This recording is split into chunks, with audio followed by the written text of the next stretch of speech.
Hello and welcome in, everybody. Let's make 3 different projects using our stencils in 3 different ways without any ink added to them at all.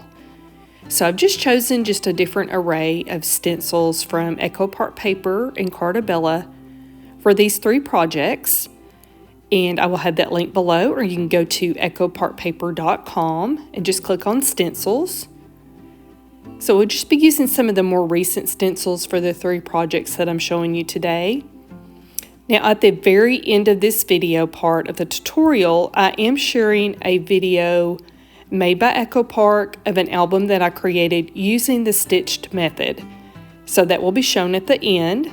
So just think of this for your cards, your gift bags, your album covers, just all the different paper crafting projects that you can make with your stencils.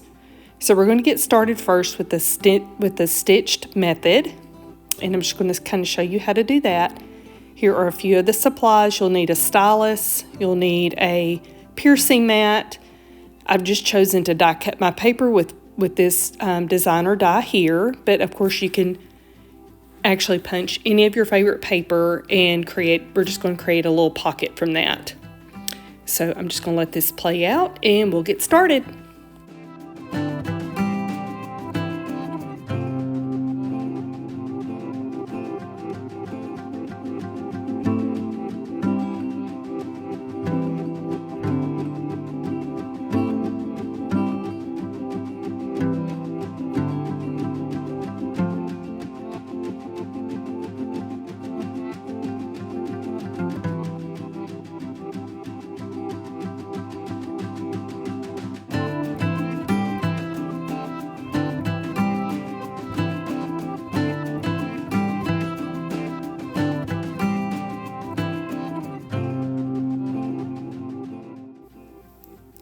Okay, now the entire label piece has been pierced.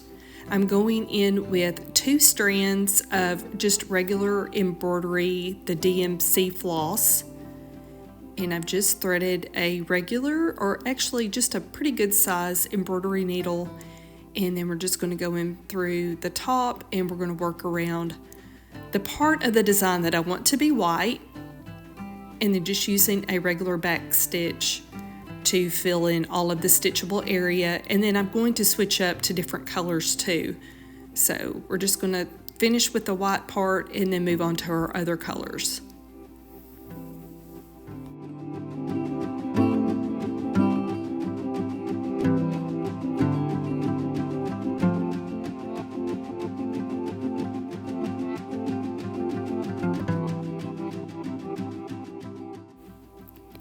Okay, now that all of the white part of the design has been stitched, I'm going back in with my different colors. I'm using orange and green and red.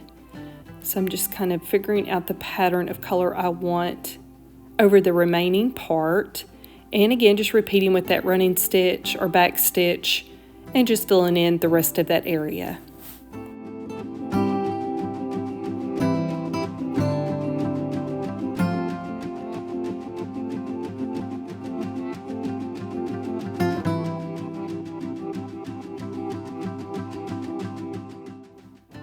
Okay, now our design has completely been stitched.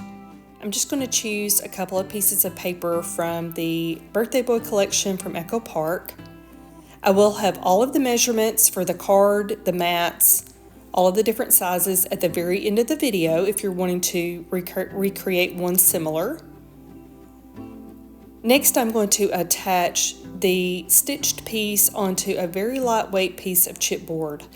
I'm going to use some heavy, really good, sturdy, double-sided tape, and then we'll just be attaching that, and then this will make our pocket for the very front of the card.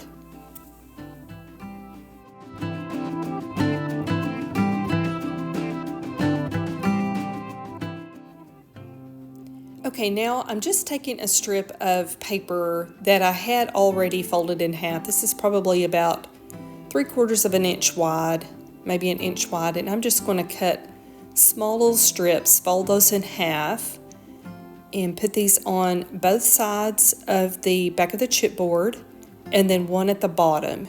This is going to hold our little pocket our little tab in place that we're going to put our gift card on. So you see I'm just going to glue these on the side and at the bottom, and then we'll attach it to the very front of that orange paper.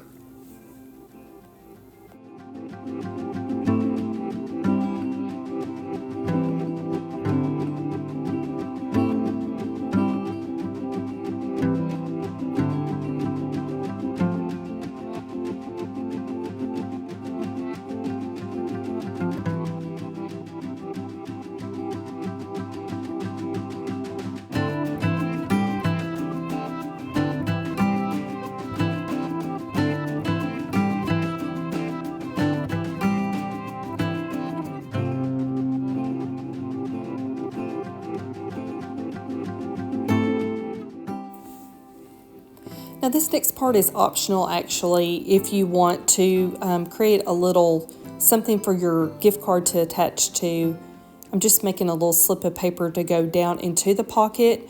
The pocket was just a little bit too big, and I really should have moved that bottom little gusset up on the design instead of down so far. But I thought this would be a cute way to add a little bit more interest to it. And then I'm just going to attach my gift card to the center of this paper with some heavyweight double-sided tape, and put a little tab at the top so it's very easy to move in and out of that pocket.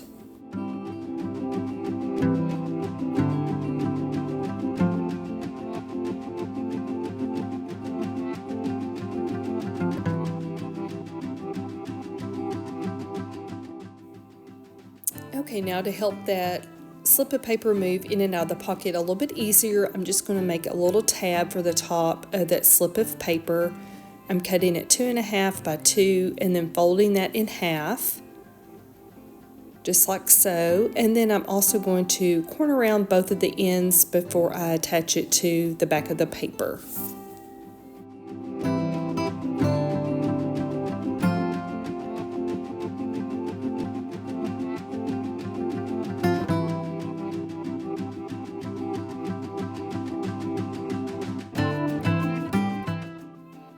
Okay, now that's all done. I'm just checking placement for where exactly to attach my pocket. And look how cute that looks. I really like that I added that to the inside of the pocket. Just going to glue this down with some glue, and then we'll just finish embellishing and we'll move on to project number 2.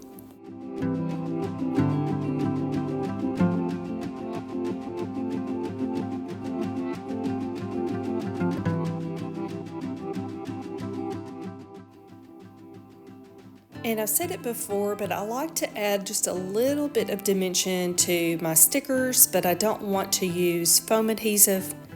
I just use a little dab of hot glue and kind of build that up on the back. You can see there.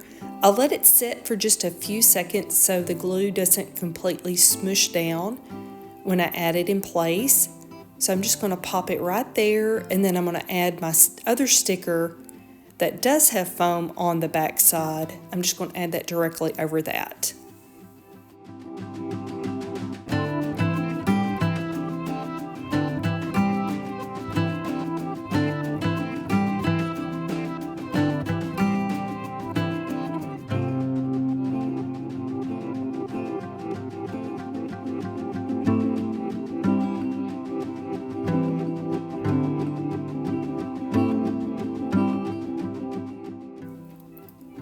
Okay, now we're moving on to project number 2.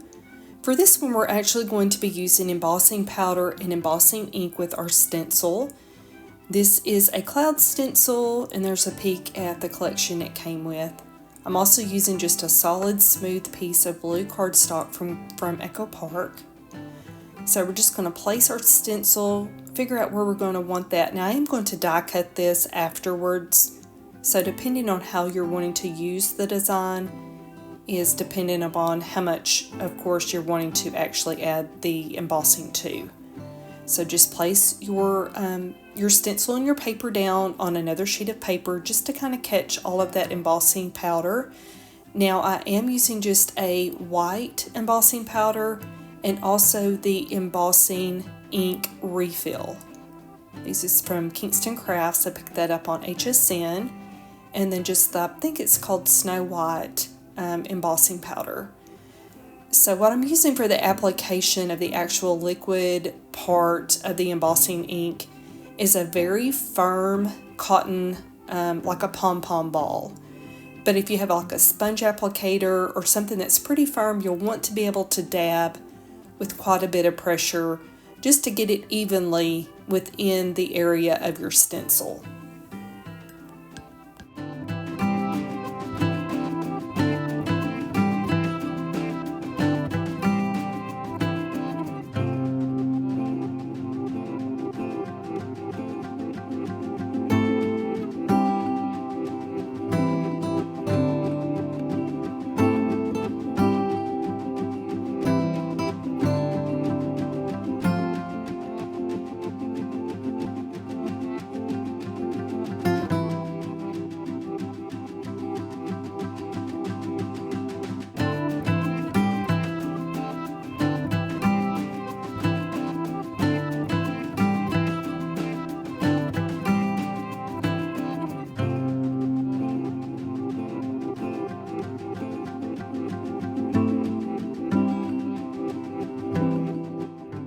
Okay, now my embossing powder is back in the jar. I've cleaned up everything, and now I'm using my heat tool to carefully emboss all of that powder. Now, if you're not familiar with using embossing ink and a heat tool, you will kind of want to move it around your heat tool just to keep it from scorching your paper or turning your ink kind of a scorched or kind of a brown look. So just move that all around your design until all of that turns white. This is just melting that powder in place, and then we'll move on with decorating our card.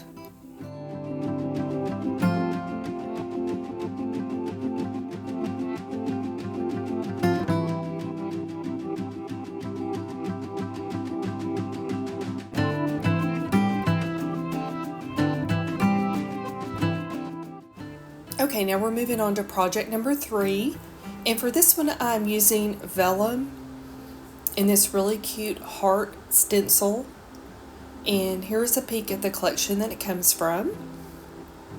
The Vellum I picked up from Amazon. They come in 5x7 sheets, and then I'm also using that foam mat under the Vellum, and then the different styluses. These are from McGill. I started with the finest tip, or the next to the finest tip, and it actually moved on up just one different tip bigger, as it made the stenciling part of this just a little bit smoother. So just gently apply pressure as you're moving over the different hearts with your stylus.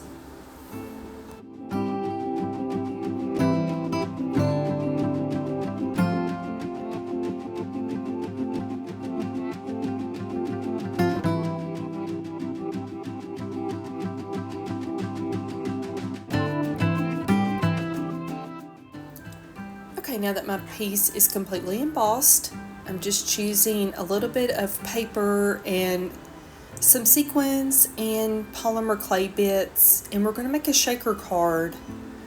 But first I'm going to die cut my vellum piece using the frame. This is a stitched frame die from Echo Park. So the inset part of the die will be what I am going to use for the shaker card. And then I will also use the same die to create a frame to go around the shaker card.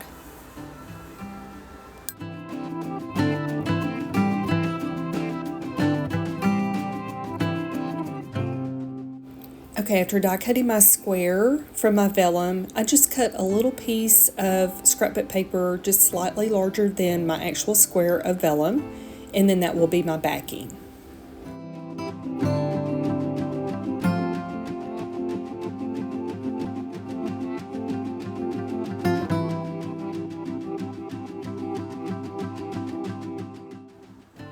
Okay, now I have my frame also die cut, and then I've also die cut the same frame from a white piece of cardstock, and I'm going to back the scrapbook paper frame with the white frame, This will just make it a little bit extra sturdy when I get ready to attach it over the vellum shaker.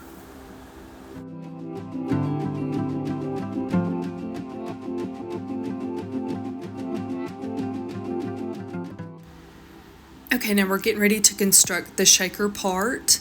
I'm using a red line tape. This is just a really thin, I believe it's an 1/8 of an inch. It may be a 1/16 of an inch, and it's pretty narrow. I'm using that on 4 sides. And I'm going to attach 3 sides to that bottom piece of scrapbook paper. Leave the opening at the top and then fill it with my sequins and clay bits and then seal up the top.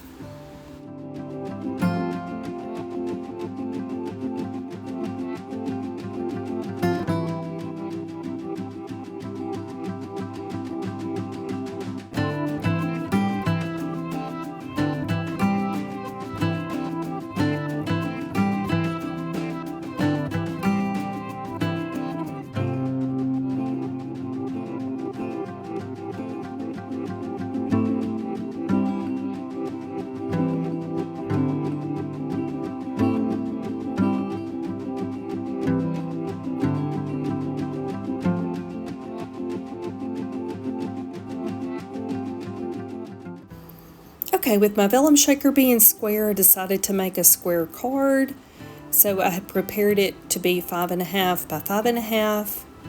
Again, I have the cutting instructions at the very end with the pictures of the completed card. So I'm just getting ready to layer on my scrapbook paper, and then I will add my shaker and some more stickers to finish it off.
Okay, here's a video of that little album that I did with the stitched cover.